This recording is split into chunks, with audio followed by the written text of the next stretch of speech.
ஒரு பறவை மரத்தின் மீது அமர்கிற போது அந்த கிளை முறிந்து விடுமோ அல்லது ஒடிந்து விடுமோ என்ற அச்சத்தோடு அமர்வதில்லை. காரணம், அது கிளையை நம்பி அமர்வதில்லை, சிறகுகளை மட்டுமே நம்பி அமர்கிறது. 8 கால்கள் இருந்தும் தன் வலைக்குள் மாத்திரமே வளர்ந்து கொண்டிருக்கும் சிலந்தியைப் போல வாழ்க்கையோடு தினம் தினம் போராடிக் கொண்டிருக்கும் ஒவ்வொரு ஆட்டோ டிரைவர்களுக்கும் சிறகுகளாய் விரிகிறது நம்ம ஆட்டோ. என் பேர் என் சிவசங்கர். நான் டி நகரில் இருக்கேன். எனக்கு கல்யாணம் ஆகி 7 வருஷம் ஆகுது. எனக்கு பையன் ஒரு 6 வயசில் இருக்கான். இப்போ அவன் 1வது படிச்சுட்டு இருக்கான். 10 வருஷமாக சென்னையில் ஆட்டோ ஓட்டிகிட்டு இருக்கேன். நான் வந்து BA கார்பரேட் படிச்சிருக்கேன். பொதுவாக நண்பர்கள் மற்றும் என் கூட பார்க்குற எல்லாம் கேட்குற கேள்வியை, டிகிரி முடிச்சு ஏன்பா ஆட்டோ ஓட்டிகிட்டு இருக்க, உன்னோட எதிர்காலத்தையும் நீ கெடுத்துட்டு இருக்க. அப்பா கூட எதாவது சொல்லுவாங்க, வீட்டில் எங்கள் ஒய்ஃப்லேருந்து எங்கள் அம்மாவிலேருந்து பாட்டிலேருந்து எல்லாரும் எதாவது கேட்பாங்க, ஏன் ஆட்டோ ஓட்டுறேன். இதே தான் நான் டெய்லியும் கேட்டு எனக்கு பிடிச்சி போச்சு.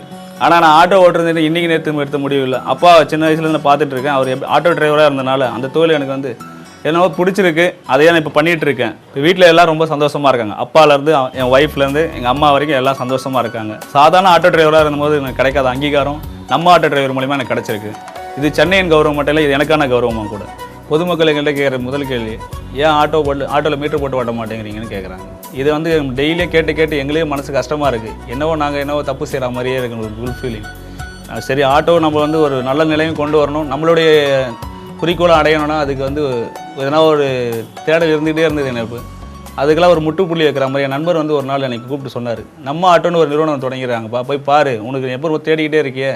அவங்க ஏதோ சொந்த ஆட்டோ தராங்களாம், பெட்ரோல் போட்டு தராங்களாம், அப்புறம் வந்து மெக்கானிக் சர்வீஸ்லாம் அவங்களே பார்த்துக்கிறாங்களா, 36 மாதம் கழிச்சு உனக்கு வண்டி சொந்தமாக எடுத்துப்பா அப்படின்னு சொன்னார். மாத சம்பளம் இருக்குது, தொழில் பாதுகாப்பு இருக்குது, காக்கி யூனிஃபார்ம் கூட கொடுக்குறாங்க. இதுக்கு மேலே உனக்கு என்ன உன போய் பாருன்னு சொல்லிகிட்டே இருந்தார். சரி, ஏதோ நம்மளுக்கு சொல்கிறாரேன்னு சொல்லி சும்மா சாதாரணமாக போய் பார்த்தேன். பார்த்ததுலேருந்து அவங்க கேட்ட முதல் கேள்வியா, எத்தனை வருஷம் ஓட்டுறீங்கன்னு கேட்டாங்க. அதுக்கப்புறம் உங்கள்கிட்ட லைசன்ஸ் இருக்கான்னு கேட்டாங்க. இது 2 தான் கேட்டாங்க, வேறு எதுவுமே என்கிட்ட கேட்கல. அப்புறம் போய் பர்மிட் அப்ளை பண்ணாங்க, வண்டியை போட்டாங்க. ஒரே வாரத்தில் சொந்தமாக வண்டி வந்துச்சுங்க பேரில். இத்தனை வருஷமாக நான் வண்டி ஓட்டுறேன், 10 வருஷமாக ஆயிடுச்சு. ஒரு வண்டி என் பேரில் இது வரைக்கும் இருந்ததே இல்லை. இப்போ முதல் முறையாக என் பேரில் வண்டி வரதை பார்த்து எனக்கு கண்ணில் ஒரு மாதிரி ஆனந்த கண்ணையில் வந்துடுச்சுங்க. உண்மையாக சொல்லுவோம், ஒரு குடும்பத்தில் ஒரு அப்பா செய்ய வேண்டிய காரியத்தை இன்றைக்கி வந்து நம்ம ஆட்டோ நிறுவனம் எனக்கு செஞ்சுருக்குன்னா அது மிக இல்லைங்க. உண்மையாக சொல்கிறேன். அன்றைக்கி முதல்ல ஒரு கஸ்டமர் ஏறினார். சார் ஏறுங்க, சென்னையில் மீட்ரு போட்டு ஓட்டுறேன்னு. மீட்ரு போட்டு ஓட்டுறீங்களே, ஏன்பா மீட்டர்லாம் வேணாப்பா, டிமாண்ட் பண்ணலாம் அப்படின்னு சொல்கிறாங்க. இல்லைங்க சார், மீட்ரு போட்டு ஓட்டுங்க, அதில் இருக்க கட்டணம் மட்டும் தான் வாங்கணும். நம்பவே எல்லாம் சொன்னால் அவரோட, நீங்கள் ஏறி உட்காருங்க சார், அது என்ன கட்டணம் வருது நீங்கள் பார்த்துட்டு விடுங்க. உண்மையாக சொல்ல போனால் அவர் இறங்கும் போது ரொம்ப சந்தோஷம், கையை பிடிச்சி எங்களுக்கு குளிக்க சொன்னார். சென்னையில் இதெல்லாம் முக்கியமாக வர வேண்டிய விஷயம்ப்பா, உங்கள் சேவை வந்து நாட்டுக்கு தேவை அப்படின்னு சொல்லி என் கண்ணில் கையை பிடிச்சி அவர் பாராட்ட விதம் பார்க்கும்போது உண்மையாக சொல்கிறேங்க, நான் சம்பாரிச்சு 100 கோடி சேர்த்தா கூட அதில் உண்மையான சந்தோஷம் கிடைக்காது. அன்றைக்கி அந்த சந்தோஷத்தை நான் உண்மையாக அடைஞ்சேன். நான் சேர்ந்ததை பார்த்து இப்போ எங்கள் அப்பா இறஞ்சார். அதே மாதிரி இப்போ என் நண்பர்களும் இணைஞ்சிட்டு இருக்காங்க. இதே மாதிரி ஒவ்வொரு ஆட்டோ நண்பர்களும் ஆட்டோ ஓனர்களும் இணையணும். அவங்க என்ன நினச்சிருந்தாங்களோ இது வரைக்கும் அவங்களோட தேடல்கள் இன்னிலேருந்து முழுமை அடைஞ்சிச்சு நம்பலாம்.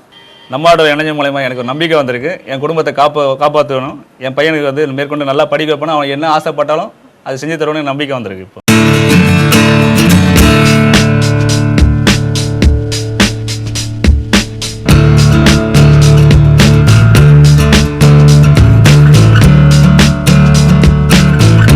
நம்ம ஆட்டோ, சென்னையின் கௌரவம்.